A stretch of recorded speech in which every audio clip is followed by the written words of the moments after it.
I'm Bill Langstroth. Tonight we're visiting with some old friends. Patricia Nan McKinnon has promised to drop by here in the studio, and you'll be getting a chance to watch some of your favorite guests from Don Messer's Jubilee. So we're glad you came by to visit on Jubilee Years.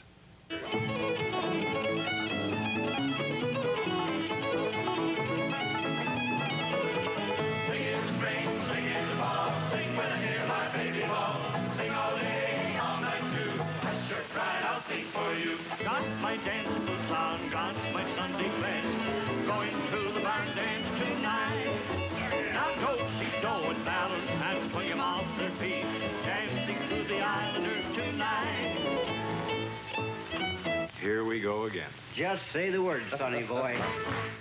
And we'll start things off with a rousing medley from the Sing-Along Gang.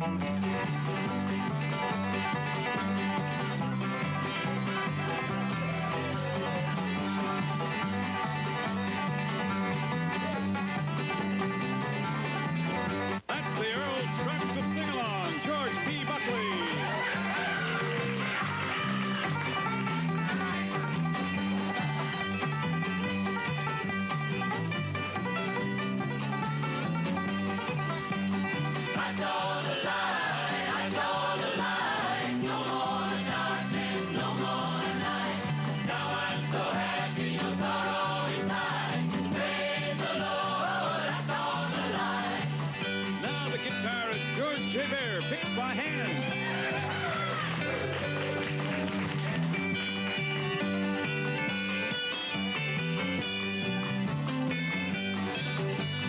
I'll fly away in the morning, I'll fly away.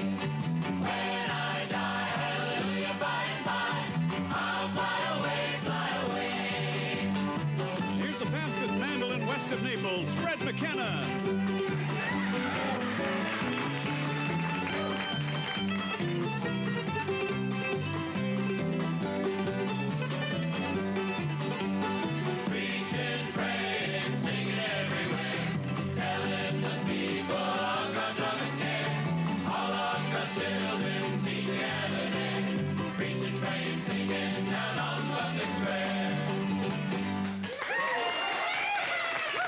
We have a pleasing package of selected guests from Don Messer's Jubilee for you right after this message.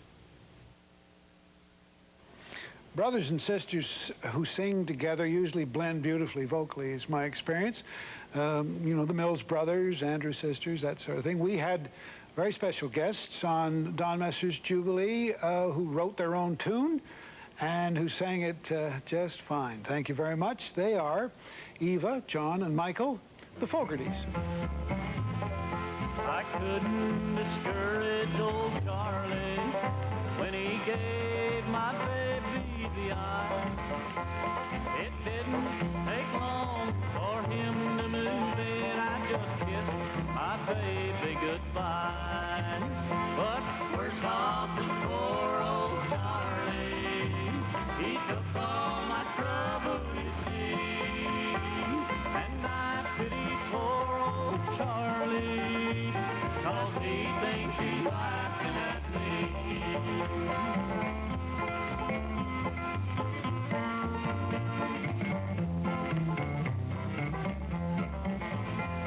Last night I'd seen old Charlie in a bar room and he couldn't see. He was mumbling, I got just what I deserved, and I'll bet he's laughing at me. Yeah, worse off is poor old Charlie. He took all my trouble, you see. He took just what he wanted. I guess Charlie wanted misery.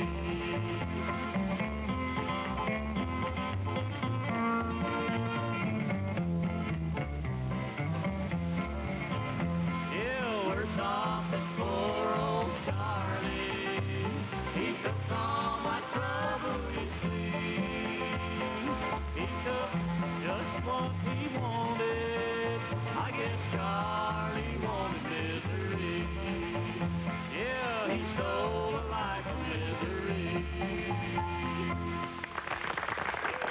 Our featured step dancing guest is from Ottawa, which comes as no surprise. He wasn't very old when he danced for us the first time.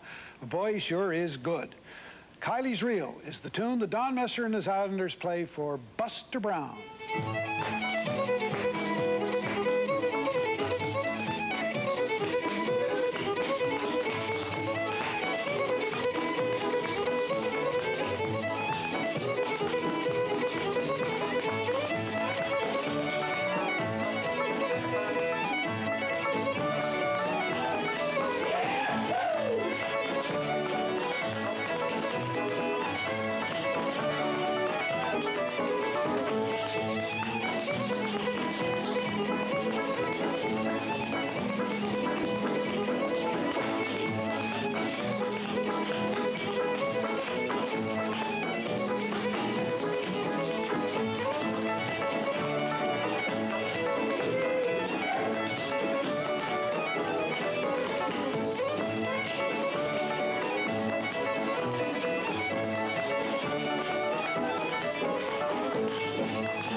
On Don Messer's Jubilee, many of our guests came from right across Canada.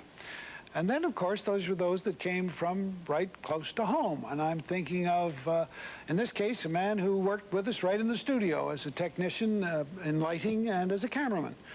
And he teams up here with Mark Osmond for a delightful performance, and his name is Joe Carver. I just don't like this kind of living.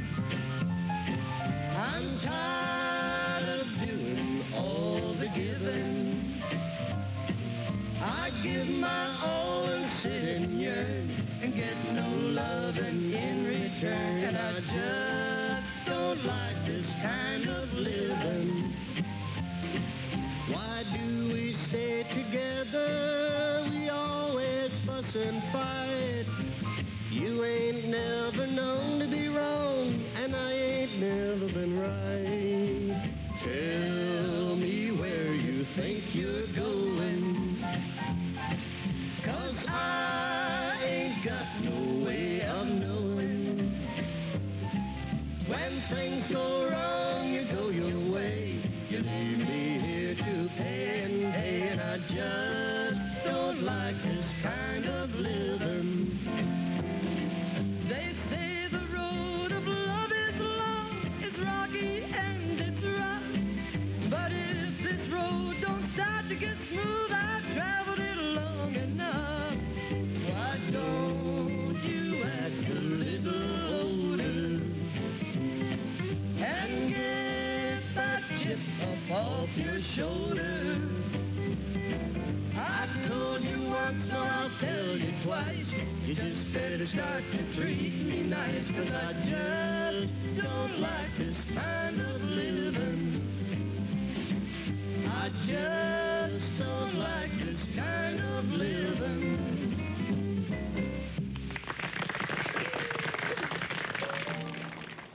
And we'll return in 1 minute with our special guest, Patricia Ann McKinnon. No, thank No, you. of course, no, it's all right. It's the delightful Patricia Ann, who is, gosh, Karen Oxley talked about growing up, Karen Oxley Kennedy talked about growing up on the show. You grew up on Sing Along Jubilee, as far as your television days were concerned, weren't you? As far as my entire life was concerned, I grew up on the show. I started at 15. But that isn't where you started singing. Where did you start singing? The beginning? The very beginning. The beginning. I was 3 years old. Yep. In Churchill, Manitoba, on an Army show. You don't even know this. No. And my dad was in Korea. Mm-hmm. And for some reason, I was taken to do this radio show, which was being broadcast or being shipped to Korea for the troops, for the Canadian troops. Right. I remember being stood on a stool at the age of 3 with a huge microphone, whatever the big ones were. And I sang a song called Judy, Oh Judy, which I will not sing here because it's impossible. And then they started to take me off the stool, and I said, no, I'm doing one for my dad. And I sang a second song, clutching the microphone. So that was my first first broadcast. Doing your own requests. Doing my own requests for my dad. Wonderful. But later on, you tell me, I'm told by you earlier, that I picked you out of a show. You did. I was one of 3 judges. You were one of 3 judges at a talent contest in Halifax at St. Pat's High. And I entered the contest with Donnie Burke's sister, Betty Ann. Yes, I remember that. And she was playing guitar and I was singing. And after the show, we did win, by the way. Yes. We won the contest. Yeah. And it was the first time either of us had earned money for our... You won and you got money. We won and we got money. The prize was $100, which was quite fabulous in those days. And you asked both of us, in fact, to come and audition for Sing Along later that year. Good. And I did. And I was accepted. Right. So I owe my life to you entirely. Well, we owe some of the nicest work that was done on the show, and some of the kookiest work that was done too. Do you remember Only Mama Who Would Walk the Line? Oh, I mean, that's off the wall. Could we see that? Would you like to see that? Yes. Wonderful. Well, everybody knows you've been stepping on my toes, and I'm getting pretty tired of it. I'm gonna hit you on the head with the pan of cornbread. If you had any sense, you quit. 'Cause ever since I was a little bitty teeny girl, I said you were the only man in this whole world. So now you better do some thinking, then you'll find you got the only mama that'll walk the line.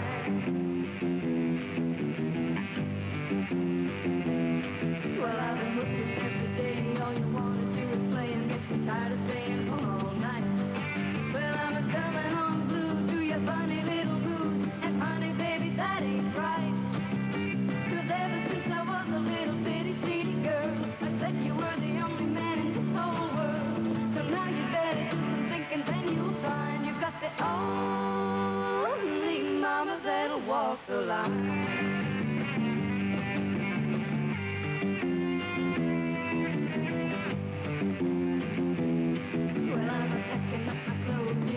Everybody knows that you feel just to put me on. And when I started wanting to hear you started talking and begging me to come back home. 'Cause ever since I was a little bitty teeny girl, I said you were the only man in this whole world. So now you better do some thinking, then you'll find you got the only mama that'll walk the line. You got the only mama that'll walk the line.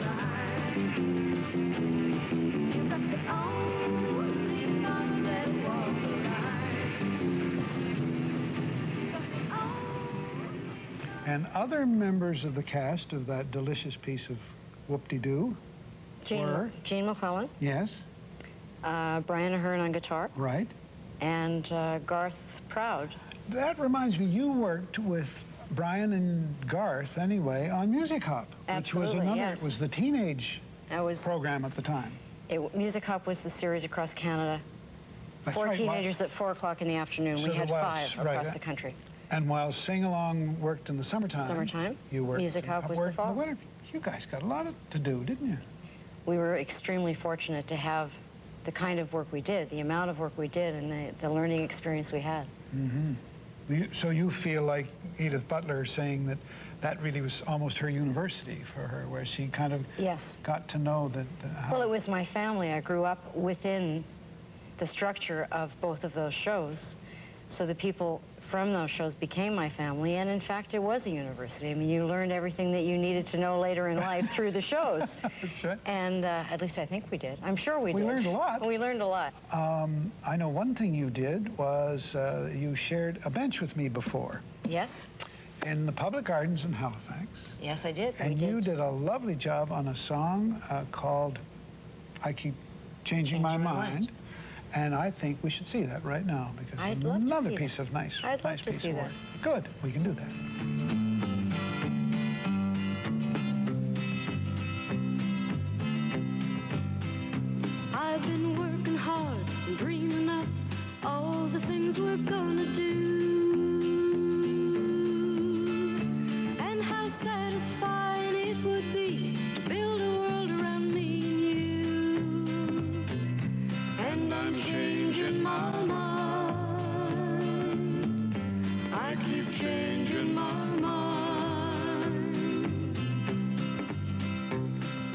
very sure I'm not the kind to sink my roots into the ground.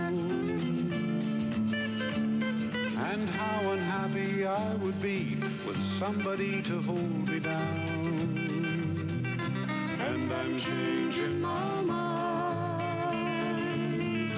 I keep changing my mind. Now the right thing to do, in fairness to you, would be to go away. And maybe someday, when I come passing through, you'll let me sit and watch your children play. Now I want to go, but I don't know what the future's gonna be. And I'm thinking of the happiness that you will find and wishing it was me. And I'm changing my mind. I keep changing my mind. Wish I'd make up my mind. I keep changing my mind. Changing my mind.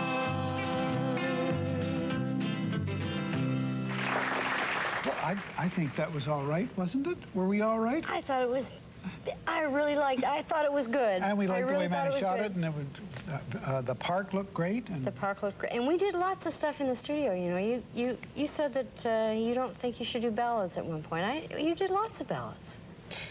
Well, I was thinking of some of the challenges of making those mobiles, you know, as we called them, those location Mobile things. location shoots. I remember you going out on a couple of occasions without enough clothes on in the wintertime to, I mean, it's a wonder you did. Well, Manny had a unique sense of lyric and location. Right.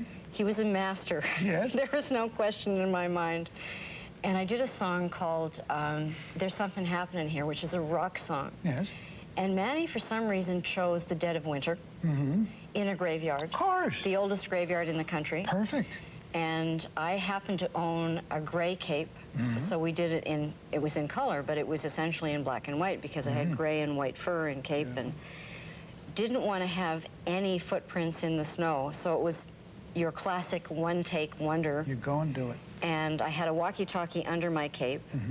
The crew were freezing. It was 40 below, which is not exactly a nice winter day. Shame on Manny Pitts. And the setup seemed to take forever. The setup I remember it being really terrific, took though. hours. It was terrific. And the end result was fabulous. Why don't we go out on a classic of yours? How Can We Hang On to a Dream? Who wrote that? Tim Hardin. Tim Hardin, the man who wrote Reason to Believe. Yes. I believe. Yes, I believe. I All believe right. so. And this one was done in the studio. Yes? And you look smashing, and we're not going to waste another minute getting to it because Okay. it's just beauteous. Thank Watch you for this. having me here. You're more than welcome. What can I say? He's walking away from what we've seen. What can I do? Still loving you. It's all a dream. How can we hang on to a dream? How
gentle persuasion whispers a comforting word. Wait till the darkness is over. Wait till the tempest is done. Hope for the sunshine tomorrow after the shower.